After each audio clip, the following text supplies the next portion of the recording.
जैसे आप लोग देख रहे हैं, आज हमारे नेपाल में संसद भवन में पूरे जनता ने मिलके, जेनजी ने मिलके आज आग लगा दिया है।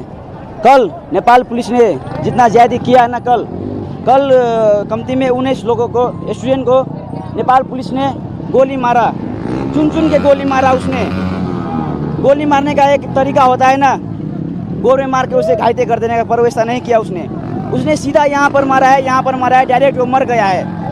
और ये सरकार ये जो हुआ है ना, ये इतना कुछ ये सोशल बैंडिंग के लेके नहीं हुआ है। हम लोगों को चाहिए यूथ लीडर चाहिए। अब हम लोग परिवर्तन खोज रहे हैं। ये बूढ़े लोग है ना, ये बूढ़े जो लीडर है ना, वो हम लोग अब वक्त हो गया है, अब नहीं चाहिए, हमारा यूथ चाहिए अब। तो आप तस्वीरें लगातार देख सकते हैं कि किस तरह से नेपाल से जो तस्वीरें आ रही हैं वो बता रही हैं कितना गुस्सा दबा बैठा था वहां के यूथ में, आवाम में। राष्ट्रपति भवन की आप तस्वीरें देख रहे हैं किस तरह से धू-धू कर जल रहा है। पीएम ओली का घर जो है वो उन्होंने इस्तीफा दे दिया, यहाँ से वो भाग गए, लेकिन उसके बावजूद भी प्रदर्शनकारियों में इतना गुस्सा था कि वो कह रहे हैं कि जहाँ भी जाएंगे वहाँ भी नेपाली समुदाय के लोग उन्हें पकड़कर हिसाब लेंगे, और साथ ही उनके घर को भी आग के हवाले कर दिया। पीएमओ में भी किस तरह से प्रदर्शनकारी लामबंद होकर वहाँ पर एक सामान को तोड़फोड़ कर रहे हैं, अपना गुस्सा उतार रहे हैं। राष्ट्रपति के निजी घर को भी आग के हवाले किया गया है। सड़कों पर आप देखिए कि बीरगंज, विराटनगर, पोखरा, कहीं की भी तस्वीरें हों, हर जगह यही स्थिति है। सड़क पर आवाम है, सड़क पर युवा है, और वो लगातार अब आवाज उठा रहा है कि बर्दाश्त नहीं होगा, किसी की गुलामी नहीं करेंगे, किसी दूसरे मुल्क के इशारे पर नहीं चलने देंगे। क्योंकि ओली पर लगातार सवाल लगते थे कि वो बीजिंग से गवर्न होते हैं, और उन्होंने हिंदुस्तान और नेपाल के रिश्तों में भी जो गर्मजोशी थी उसको बरकरार नहीं रखा। और अब जिस तरह से वहाँ के आवाम का गुस्सा फूट रहा है कि भ्रष्टाचार था और आप गुलामी कर रहे थे बड़े विकसित मुल्कों की, और नेपाल के हितों का ख्याल नहीं रख रहे थे। वहाँ पर बेरोजगारी दर जो है वो लगातार अपने ऑल टाइम हाई पर थी।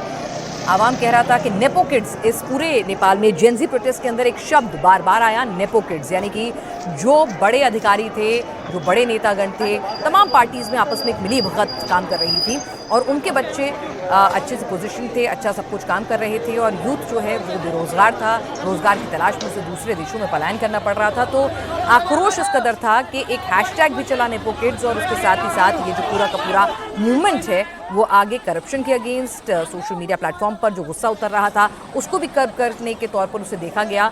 और जब ओली सरकार ने उनकी मांगे भी मान ली, इस्तीफा भी दे दिया, लेकिन तब भी प्रदर्शनकारी पीछे हटने को तैयार नहीं थे। इसमें एक बड़ी वजह बताया जा रहा है कि वो ट्रिगर था कि जब आंदोलनकारी सड़कों पर उतरे कल सुबह 11 बजे से, तब वहां पर शूट एट साइट के जो ऑर्डर दिए गए, जिसमें 19 से ज़्यादा युवाओं की जान गई, प्रदर्शनकारियों की जान गई, और 500 से ज़्यादा घायल हुए। तो उसके बाद प्रदर्शनकारियों का गुस्सा जो है कि एक तो आप गलती करते हैं, हम आवाज़ उठा रहे हैं, अपनी ही सरकार के खिलाफ अगर आप आवाज़ उठा रहे हैं तो आप ये तरीका हमें रोकने का अपना रहे हैं, तो उसने और ज़्यादा आग में घी का काम किया। और उसके बाद प्रदर्शनकारी जो हैं काठमांडू ही नहीं बल्कि नेपाल के दूसरे शहरों में भी, गाँव में भी सड़कों पर निकलने लगे और अपना विरोध इस कदर जताने लगे कि कुछ तस्वीरें जो हमने बांग्लादेश से देखी थी, कमोबेश वैसी ही तस्वीरें यहाँ पर आने लगी हैं। अब सवाल ये कि नेपाल में दूसरी पार्टियों के पास संख्या बल नहीं है, तो अब नेपाल में आगे क्या होगा? क्या आर्मी रूल लगेगा? बीच में इस तरह की भी खबरें आ रही हैं कि क्या यूथ जो पूरा का पूरा प्रोटेस्ट कर रहे हैं उनका एक विंग जो है मुलाकात करने जाएगा। राघवेंद्र, हमें राष्ट्रपति भवन में क्या कुछ किस तरह से आग के हवाले किया गया, वहां पर किस तरह से उपद्रवी जो हैं, आंदोलनकारी जो हैं, वो वहां पर एक एक सामान को बाहर ले जा रहे हैं, वो तस्वीरें भी आप लगातार देख पा रहे हैं।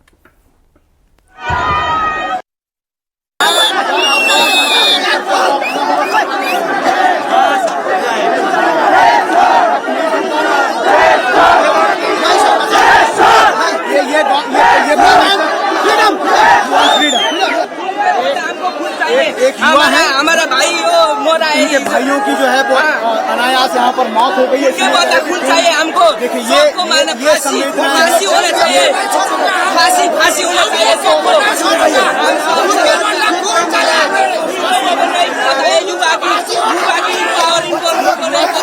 पावर क्या है? फांसी चाहिए। हमारे देश के संविधान में कानून में फांसी की सजा नहीं है, लेकिन हमारे बच्चों को जिस तरह इन्होंने गोली मार के गिराया है, मैंने खुद देखा है, इनको भी उसी तरह गोली मार देना चाहिए। एक नहीं 100 मिनट से उनको मारना चाहिए। लेकिन ये जाकर ये गुस्सा है, ये आपको किसी भी हालत में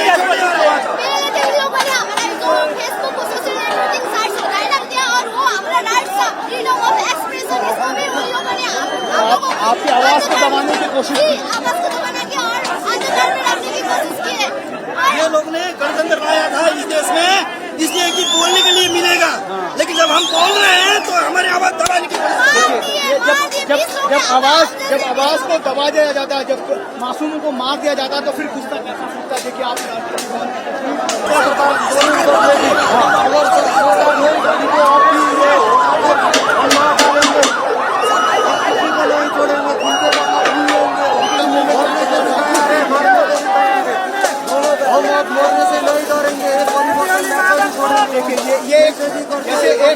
एक युवा ने कहा था कि आजादी का आंदोलन बन चुका है। आप कह रहे हैं कि मरने से नहीं डरेंगे जब तक यहाँ पर पूरा नहीं आता है।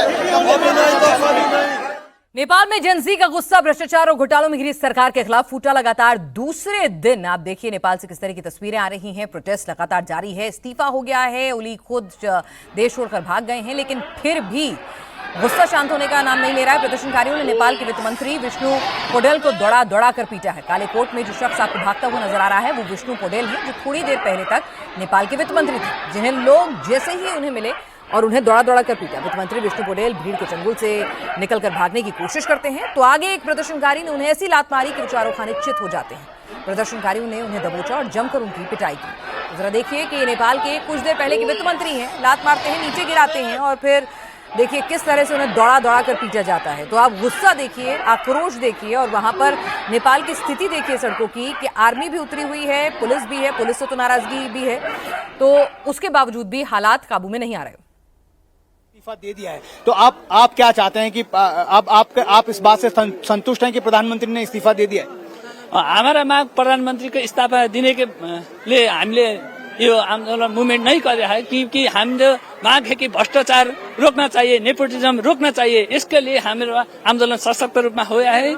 इसके लिए हम सशक्त रूप में हमारा अभी एक प्राइम मिनिस्टर ने राजीनामा इस्तीफा दे दिया है, लेकिन उनको बाद और वही पॉलिटिकल पार्टी के जो प्राइम मिनिस्टर बनेगा उससे हमारा जो भी समस्या है वो समाधान नहीं होगा। इसके लिए हमको चाहिए कि सर्वपक्षीय सरकार चाहिए। उनले हाम्रो कार्यकारी मिनिस्टर या राष्ट्रपति बनना चाहिए, इलेक्शन होना चाहिए। अभी का अभी यो सरकार संसद विघटन होना चाहिए और इनके बाद हमारा देश में नया सर्वपक्षीय सरकार बनना चाहिए। फ्रेश इलेक्शन होना चाहिए और सरकार बननी चाहिए। सिर्फ इस्तीफे से बात नहीं बनेगी। सर आपको क्या लगता है, जो इस्तीफे का लेटर भी सर्कुलेट हो रहा है सोशल मीडिया में, ये कहा जा रहा है कि प्राइम मिनिस्टर ने अपना इस्तीफा जो है वो टेंडर किया है, रेजिग्नेशन दे दिया है, ऐसा बताया है। आप इस बात से संतुष्ट हैं? Are you satisfied? की न संतुष्ट है, हमारा संतुष्ट नहीं है। वो उसको आंदोलन करने और बाल का विद्यार्थी का गोली मार के उसका हरकत कर दिया ना, वो अच्छा नहीं है। वो इसलिए पब्लिक हो रहा है। पूरा सरकार बदलना ही पड़ेगा। इसका तो नहीं रहना चाहिए। इसका ये लेटर आया है, सर्कुलेट हो रहा है सोशल मीडिया में, जिसमें बोल रहे हैं कि ये तो 2081 का है, अभी तो 2082 चल रहा है। 2081 कहाँ पे? यहाँ 2081 लिखा है। ये मतलब ये लग रहा है कि ये सच नहीं है। अगला साल का है, ये दूसरा साल है। अभी तो उस वक्त दिया था क्या उन्होंने? उस वक्त रेजिग्नेशन दिया? नहीं, ये तो खाते रहते हैं, हमेशा नाटक करते हैं, हमेशा हमको लूटते हैं, रहते हैं और कुछ नहीं करते हैं। हमेशा हमको लूटते हैं। हम गरीब आदमी को उतना ही है इनका काम। अभी हम जितना भी चिल्लाए वो लोग भाग जाएंगे। लेकिन अगर वो रेजिग्नेशन देंगे तो आप सेटिस्फाइड हैं? वो लोग रेजिग्नेशन देंगे तो नया लोग को अपॉर्चुनिटी मिलेगा ना, तभी होगा। ये मतलब ये सही नहीं है आप कह रहे हैं? हाँ, ये अगला साल का है जो डेट इसमें लिखा है, ये अगला साल उस वक्त भी उन्होंने रेजिग्नेशन दिया था क्या? दिया था, लेकिन उनको बहुमत नहीं हो रहा था, इसके लिए उनने राजीनामा दिया था। यहाँ पर अभी का नहीं है। हाँ, ये कह रहे हैं कि ये पुराना लेटर है, जिसको एक बार फिर सर्कुलेट किया जा रहा है, ताकि जो गुस्सा है लोगों को उसको थोड़ा ठंडा किया जा सके कि प्रधानमंत्री ने इस्तीफे की अपेक्षा की। प्रदर्शनकारी सड़कों पर आगजनी कर रहे हैं, राष्ट्रपति भवन की तरफ बढ़ रहे थे। ऐसे में सिक्योरिटी जवान भी प्रदर्शनकारियों का रास्ता छोड़ दे रहे हैं, जब उन्हें लगा कि उनका गुस्सा समझाने बुझाने से नहीं थमेगा। अभी संसद भवन आग लगा के आ रहे हैं। अब ये सत्ता जेनजी चलाएगी। अब ये सत्ता जेनजी चलाएगी। अब पालो, अब पालो, अब पालो, अब पालो, अब पालो।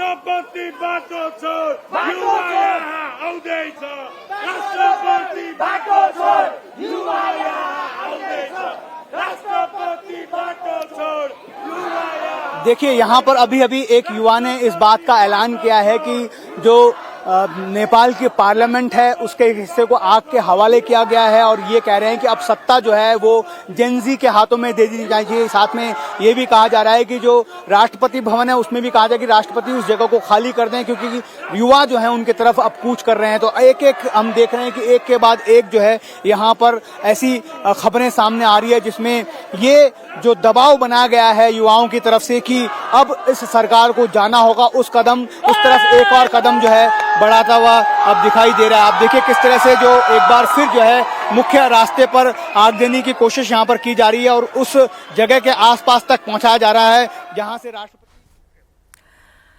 तो लगातार आप तस्वीरें देख रहे हैं कि किस तरह से नेपाल में इस वक्त जो तस्वीरें आ रही हैं वो आपके सामने हैं। लग रहा है पूरा नेपाल जल रहा है और नेपाल का खुद का ही यूथ, खुद का ही युवा जेन जी जो वहां पर 50% से बड़ी तादाद में मौजूद है, वहां पर देखिए कि किस तरह से एक एक कर तमाम उन मंत्रियों को जिनको लेकर उनमें आक्रोश था, गुस्सा था, उनके घरों को आग के हवाले कर रहा है, उसमें लूटपाट तोड़फोड़ मचा रहा है। फिर वो राष्ट्रपति भवन या फिर देश की संसद को भी नहीं बख्श रहे हैं। उनका कहना है कि सब कुछ अब नया से होगा। बहुत चल गया ये करप्शन का खेल, बहुत चल गई ये अराजकता, अब उन्हें सब कुछ नया चाहिए, जेन जी के हिसाब से चाहिए और अब नया नेपाल यहां से बनेगा।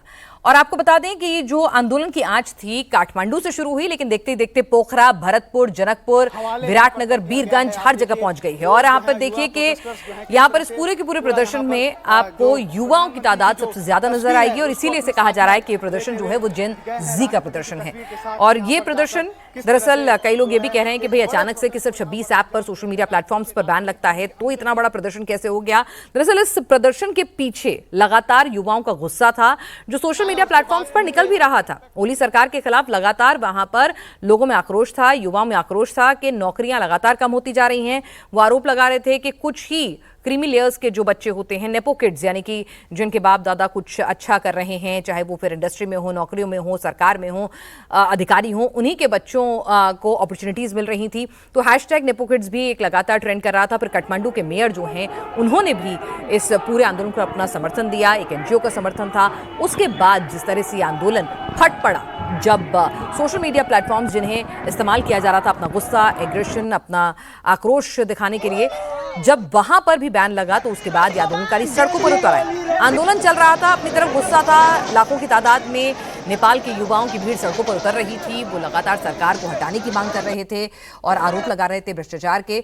लेकिन उस बीच जिस तरह से ओली सरकार ने इन्हें कमतर करके आंका, और आमतौर पे ऐसा नहीं होता है कि सरकार अपने ही देश के युवाओं को, अपने ही देश के बच्चों को, नौजवानों पर शूट एट साइट के ऑर्डर दे दे। तो वहां पर आप देखिए शूट एट साइट का ऑर्डर दे दिया जाता है जिसमें 19 से ज्यादा आंदोलनकारी मारे जाते हैं और 500 से ज्यादा घायल हो जाते हैं। तो उसके बाद ये आंदोलन और भी ज्यादा विस्फोटक और घातक हो जाता है। नेपाल में आज प्रोटेस्ट का दूसरा दिन रहा। प्रदर्शनकारियों ने कहां कहां आगजनी की, किन किन मंत्रियों के घरों को निशाना बनाया, देखिए एक एक तस्वीर।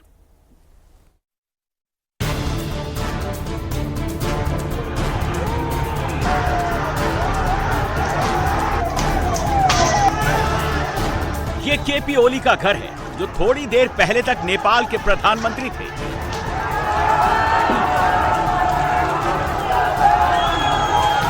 जेन जी प्रदर्शनकारियों ने ओली के घर पर धावा बोला था।